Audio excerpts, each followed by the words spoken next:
मेरे प्रिय भाई बहनों, आप सभी को जय मसीह की। तो आइए आज हम कुछ वचन से जानेंगे। आपके लिए वचन है तो आप इस वचन में उत्तर भी दे सकते हैं और आप अपनी समस्या भी लिख सकते हैं परमेश्वर के नाम से। तो आइए हम वचन से जानेंगे। पहले आज वचन पढ़ेंगे। पहले हम यूहन्ना 4:3 और 7 और 42। तब वह यहूदियों को छोड़कर फिर गलील को चला गया। 7 इतने में एक सामरी स्त्री जल भरने आई। यीशु ने उससे कहा, मुझे पानी पिला। 42 और उस स्त्री से कहा, अब हम तेरे कहने ही से विश्वास नहीं करते, क्योंकि हमने आप ही सुन लिया और जानते हैं कि यही सचमुच में जगत का उद्धार करता है। हालेलुया। क्या आप जानते हैं परमेश्वर आपके बारे में सब कुछ जानते हैं। यीशु मसीह कि किस प्रकार से अभी हमने जैसे वचन में पढ़ा कि सामने स्त्री किस तरह से यीशु मसीह के पास गई और उसने कहा तू मुझे पानी पिला। तो क्या आप जानते हो कि ऐसी कोई भी जो आपके विषय में सब कुछ जानता हो, परमेश्वर का पुत्र यीशु मसीह सब कुछ जानता है आपके बारे में, जो आपने किया है और उन्होंने पृथ्वी पर और जो कुछ उनमें से उसकी सृष्टि की है, वह अंतिम वर्तमान और भविष्य को वो जानता है। वो यीशु मसीह है, वो सब कुछ जानता है, क्योंकि पिता ने सारा अधिकार उसके हाथ में दे दिया। वे आपसे प्रेम करता है और आपको पाप से बचाने के लिए इस संसार में आया और आपके जीवन को आनंद लेने के लिए उसकी एक योजना है। एक दिन यीशु ने अपने मित्रों के साथ यात्रा कर रहे थे। वहीं एक शामरी गांव में आए। वहाँ यीशु विश्राम करने के लिए एक कुएं के पास बैठे। जब उनके मित्र भोजन खरीदने के लिए गए, जब यीशु ने वहाँ बैठे हुए एक स्त्री कुएं से पता, जब कुएं पर बैठे तो क्या हुआ कि एक स्त्री जल भरने के लिए आई और यीशु ने उनसे पूछा, क्या तुम मुझे पानी पिला सकती है? अब आचार्य की स्त्री कहती है कि इतना कुआं इतना गहरा है। और वो स्त्री क्या हुआ कि अचानक हुई और तुम मुझसे पानी मांगता है। उसने कहा, क्या तुम नहीं जानती कि मैं एक सामरी हूँ और तुम यहूदी हो, हमारे साथ किसी प्रकार का व्यवहार नहीं रखते। तो आज देख रहे हो लोगों के साथ, मसीह लोगों के साथ भी क्या व्यवहार हो रहा है।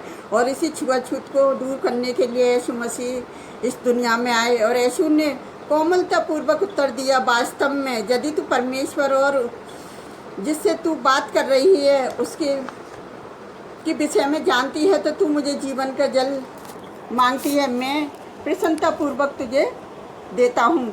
स्त्री ने आश्चर्यजनक रूप से उसकी ओर देखा और उसने कहा, हे प्रभु, कुआं गहरा है और तेरे पास जल भरने के लिए तो कुछ भी नहीं है, मैं कैसे जीवन का जल निकालेगा? यीशु ने फिर उत्तर दिया, जो कोई इस कुएं से पिएगा वह ही प्यासा होगा, परंतु यदि तू उस जल में से पिएगी जो मैं देता हूँ, तू कभी प्यासी ना होगी।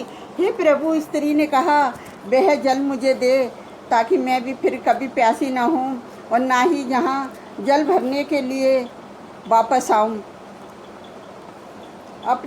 यीशु ने उससे कहा कि जा अपने पति को बता और वापस आ। यीशु ने कहा, मैं बिना पति की हूँ। स्त्री ने उत्तर दिया, ये सच है। यीशु ने कहा, तू 5 पति कर चुकी है, परंतु अब जो तेरे पास है वह तेरा पति नहीं है।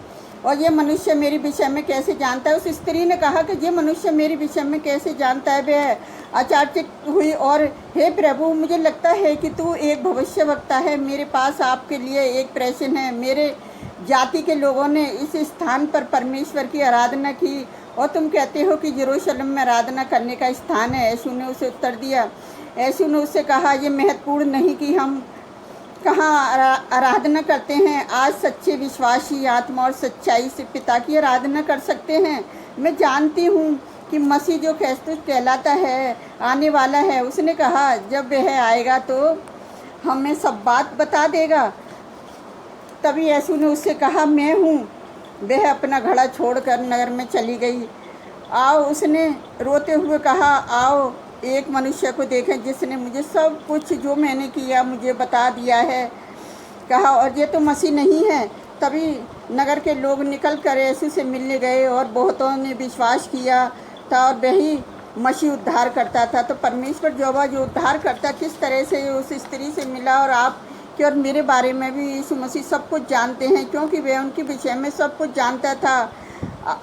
जैसे अभी हमने यूहन्ना, अगर जिस आयत से कोई पढ़ना चाहता है तो यूहन्ना 4 की आयत में पढ़ें बहुत अच्छी कहानी है इसमें, अगर पढ़ें इस कथा को तो यीशु ने हमारे विषय में सब कुछ जानता है, चाहे वो अच्छा हो या बुरा हो। हम अपने जीवन में किए हुए बुरी चीज़ों को छुपाना चाहते हैं, परंतु हम यीशु मसीह से कुछ भी नहीं छुपा सकते। हम बुरे कर्मों के लिए जिस दंड के लिए हम योग्य थे, उसी ने बचाने के लिए हमें क्या करा, हमारे बोझ को जो अपने हृदय में क्या करा, उसने महसूस किया, हमारे बोझ को अपने ऊपर उठा लिया उसने, और उस दूर करता है। परमेश्वर ने जो पापी थे, हम गुनहगार थे, उसी के लिए क्या करा, यीशु मसीह ने हमारे दुखों को अपने ऊपर उठा लिया कि हमारे दुख दूर हो सकते हैं। हम शांति दे, परमेश्वर हमें शांति दे सकता है, हमारे पापों को दूर कर सकता है।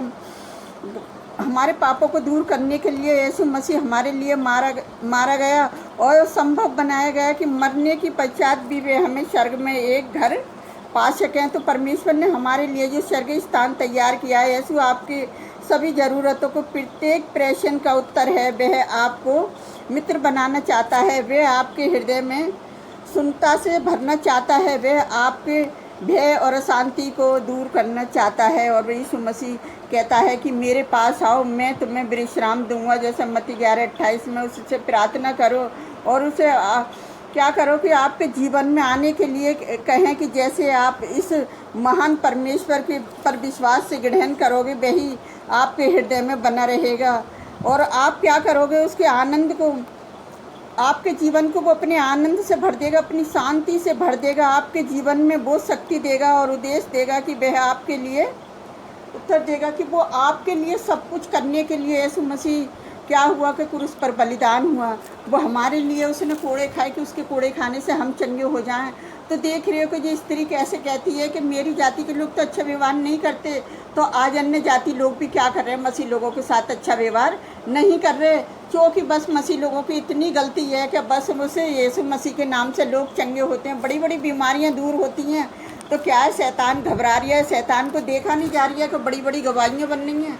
तो अपने परमेश्वर का मैं धन्यवाद करती हूँ। अपने सारे मसीह विश्वासी लोगों के लिए प्रार्थना करो जो सताव को देख रहे हैं। तो मैं परमेश्वर का धन्यवाद करती हूँ सुंदर वचन के लिए। और आप इस वचन को बाइबल से सीखें कि यीशु मसीह किस तरह से हमसे वचनों के द्वारा बातचीत करता है, किस तरह से हमारे हृदय में आना चाहता है। तो आइए हम प्रार्थना करते हैं। प्यारे प्रभु परमेश्वर पिता, धन्यवाद करते हैं सुंदर वचन के लिए। खुदावन, आज ये दुनिया में हो रही है, आप सब कुछ जानते हैं मेरे पिता, किस तरह से आपने उसी स्त्री की प्यास को बुझाने के लिए उसे जीवन का जल दिया। खुदावन, आज तेरे जीवन के जल को पीने के लिए पूरी दुनिया में भीड़ उमड़ रही है प्यारे पिता परमेश्वर, क्योंकि भीड़ ने जान लिया है कि सच्चा खुदा जीवित परमेश्वर एक ही है।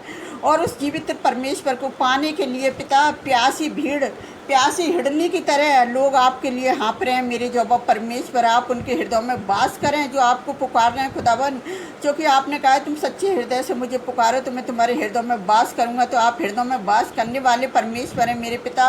अपने लोगों की सहायता मदद करें, उन पर अनुग्रह करें प्यारे पिता परमेश्वर, जो सच्चे हृदय से आपको पुकार रहे हैं पिता। जितने लोग हमारी वीडियो को लाइक कमेंट करते खुदावन, सबको बड़ी आशीष बड़ी बरकत देना। और हमारी वीडियो को लाइक और कमेंट सब्सक्राइबर करें पिताजी, के उनकी सब्सक्राइब करना, एक लाइक करना भी आपके जीवन, उनके जीवन के लिए एक आशीष बन जाए मेरे जो परमेश्वर। और मैं आपसे क्या मांगूं मेरे खुदावन, आप तो हमारे मांगने से पहले जानते हैं। आपने हमारी प्रार्थना को सुना और कबूल किया, उसके लिए भी धन्यवाद करते पिता। हम जो भी मांगते हैं इसी को पवित्र और सामर्थ्य नाम पर आमीन। प्रभु आप सबको बहुत से आशीष दे।